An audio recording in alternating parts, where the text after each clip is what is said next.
नमस्कार दोस्तों।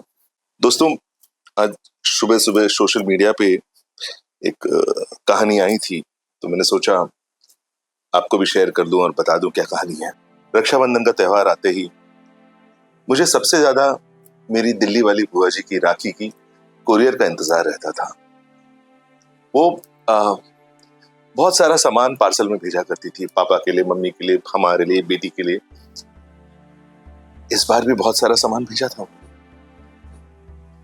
और मेरठ वाली बुआ जी, पटना वाली बुआ जी, उन सब ने भी ना, दोनों बुआ जी ने रंग बिरंगी राखियां भेजी और बहुत सारा गिफ्ट भेजे साथ में।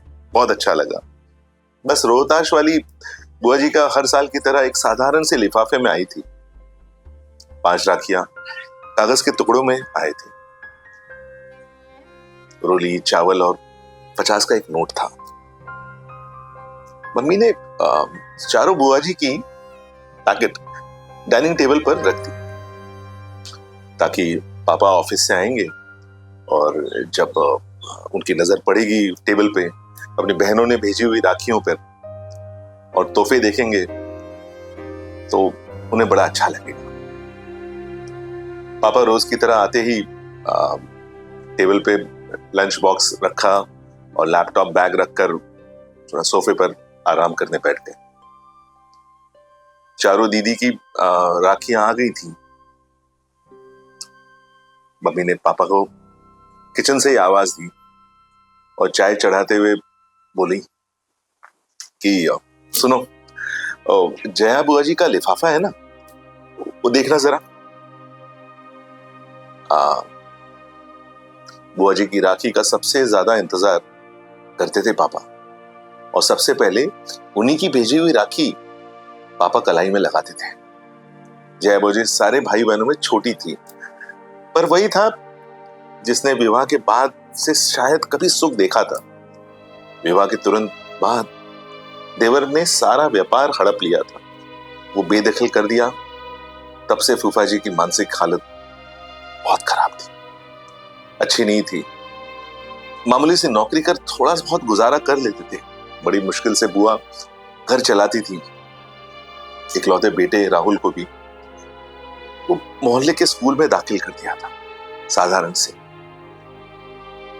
बस एक उम्मीद थी कहीं कुछ ठीक हो जाए। बुआ इसी उम्मीद को लेकर किसी तरह जी रही थी। जया बुआ जी के भेजे लिफाफे को देखकर पापा कुछ सोचने लगे। गायत्री, इस बार रक्षाबंधन के दिन हम सब सुबह पैसेंजर ट्रेन से जया के घर रोहतास जाएंगे, उसे बगैर बताए। जया दीदी के घर? मम्मी चौंकी। शौक होके मम्मी ने बोली पापा के पास आके, अरे आपको तो पता है ना कि उनके घर की हालत कितनी तंगी है, वो कैसे सब कुछ मैनेज कर पाएंगी। पर पापा की खामोशी बता रही थी उन्होंने जया बुआ जी के घर जाने का मन बना लिया था। रक्षाबंधन के दिन सुबह सुबह धनबाद से हम रोहतास पहुंच गए थे। बुआ घर के बाहर बने बरामदे में लगी नल के नीचे कपड़े धो रही थी। बुआ की उम्र सबसे छोटी थी, पर तंगी हालत और रोज की चिंता फिक्र ने उन्हें सबसे ज्यादा उम्रदराज बना दिया था। एकदम पतली, दुबली, कमजोर सा। इतनी कम उम्र में चेहरे की त्वचा पर सिलवटें साफ दिख रही थी। बुआ की शादी की फोटो एल्बम में मैं कई बार देखा था। शादी में बुआ बहुत खूबसूरत थी। उनका कोई जवाब नहीं था। शादी के 11 वर्ष की परेशानियों ने बुआ जी को कितना बदल दिया था। पापा की आंखें भर सी आ गई थी। हम सबको नजर पड़ते ही बुआ जी एकदम चौंक गई थी। उन्हें समझ नहीं आ रहा था कि वो कैसे और क्या प्रतिक्रिया करें। अपने बिखरे बालों को संभाले या अस्त व्यस्त पड़े घर को दुरुस्त करे। वो तो जैसे जमाने पहले भूल चुकी थी कि मेहमानों को घर के अंदर आने को कैसे कहा जाता है। बुआ जी के बारे में सब बताते हैं कि बचपन में उन्होंने साफ सफाई और सजने संवरने का बेहद शौक रहा था, पर आज दिख रहा था कि अभाव और चिंता कैसे इंसान के अंदर दीमक की तरह खा जाती है।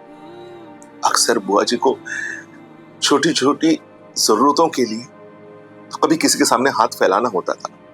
हालात ये हो गए थे कि ज्यादातर रिश्तेदार उनका फोन उठाना बंद कर चुके थे। एक बस पापा ही थे जो अपनी सीमित तनख्वाह के बावजूद कुछ ना कुछ बुआ जी को भेज दिया करते थे। पापा ने आगे बढ़कर अपनी बहन को गले से लगा लिया। भैया, भाभी, मुन्नू, तुम सब अचानक आज सब ठीक है ना? बुआ जी ने कांपती सी आवाज में पूछा था। आज वर्षों बाद मन हुआ कि राखी में तुम्हारे घर आने का, तो बस आ गए हम सब। पापा ने बुआ को सहज करते हुए कहा, भाभी आओ ना अंदर, मैं चाय नाश्ता लेकर आती हूँ। जया, तुम बस बैठो मेरे पास, चाय नाश्ता गायत्री देख लेगी। हम लोग बुआ जी को घर जाते समय रास्ते में रुककर बहुत सारी मिठाइयां और नमकीन ले गए थे। मम्मी किचन में जाकर सबके लिए प्लेट लगाने लगी थी। उधर बुआ खटिया पर अपने भैया के पास बैठी थी। बुआ जी का बेटा शाम दौड़कर फूफा जी को बुला लाया था। राखी बांधने का मुहूर्त शाम का था।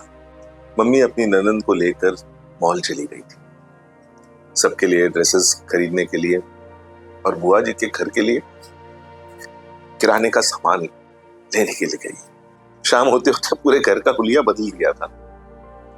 नए पर्दे, बिस्तर, नई चादर और सारा परिवार नया ड्रेसेस पहनकर जच रहा था। न जाने कितने सालों बाद आज जया बुआ जी की रसोई का भंडार लबलबा भरा हुआ था। धीरे धीरे एक आत्मविश्वास सा लौटता दिख रहा था बुआ जी के चेहरे पर सच तो ये था, उसे अभी ये सब कुछ सपना जैसे लग रहा था। बुआ जी ने थाली में राखियां सजा ली थी, मिठाइयां का डिब्बा रख लिया था। जैसे ही पापा को तिलक करने लगी, पापा ने बुआ जी को रुकने को कहा। सभी आश्चर्यचकित थे। 10 मिनट रुक जाओ, तुम्हारी दूसरी बहनें वो भी आ रही। पापा ने मुस्कुराते हुए कहा तो सभी ने पापा को देखते हुए रह गए। तभी बाहर दरवाजों पर गाड़ियों का हॉर्न की आवाज सुनकर बुआ, मम्मी और फूफा जी दौड़कर बाहर गए तो तीनों बुआओं का पूरा परिवार सामने था। जया बुआ जी का घर मेहमानों से कचाकच भर गया था। मां रंजन वाली नीलम बुआ बताने लगी, कुछ समय पहले उन्हें पापा को कहा था, क्यों ना सब मिलकर चारों धाम की यात्रा निकालते हैं। बस पापा ने उस दिन तीनों बहनों को फोन किया और अब 4 धाम की यात्रा का समय आ गया है। पापा की बात पर तीनों बहनें सहमत थीं और सबने तय किया कि इस बार जया के घर सब जमा होंगे और थोड़े थोड़े पैसे निकालकर उसकी सहायता करेंगे। जया बुआ जी तो बस एकटक अपनी बहनों और भाई के परिवार को देखे जा रही थी। कितना बड़ा सरप्राइज दिया था आज सबने उसे। सारी बहनों से वो गले मिलते जा रही थी। सबने पापा को राखी बांधी। ऐसा रक्षाबंधन शायद पहली बार था उसके लिए। रात एक बड़े रेस्टोरेंट में सबने डिनर किया। फिर गप्पे करते करते कब रात हो गई पता नहीं चला। अभी भी जया बुआ जी ज्यादा बोल नहीं रही थी, वो तो बस अपने आंसू पोंछ रही थी। बीच आंगन में ही चादर बिछाकर लेट गए थे हम सब। जया बुआ जी पापा के किसी छोटी बच्ची की तरह चिपकी हुई थी, मानो उसे प्यार और दुलार का उसे बरसों इंतजार था। बातें करते करते अचानक पापा को बुआ के शरीर एकदम ठंडा सा लगा तो पापा घबरा गए थे। सारे लोग जागे, पर जया बुआ जी हमेशा के लिए सो गई थी। पापा की गोद में एक बच्ची की तरह लेटे हुए वो विदा हो चुकी थी। पता नहीं कितने दिनों बाद से बीमार थी वो, और आज तक किसी से कभी कुछ नहीं कह रही थी। आज सबसे मिलने का ही आशा लिए जिंदा थी शायद। अपनों का ध्यान रखें। जो समर्थ है वो अपने असमर्थ रिश्तेदारों एवं मित्रों के समय पर भी सहायता अवश्य करें। सोच बदलेंगे तो जग बदलेगा। उम्मीद करता हूं आपको ये कहानी अच्छी लगी हो। ये कहानी पढ़ते पढ़ते मैं भी भावुक हो गया हूं।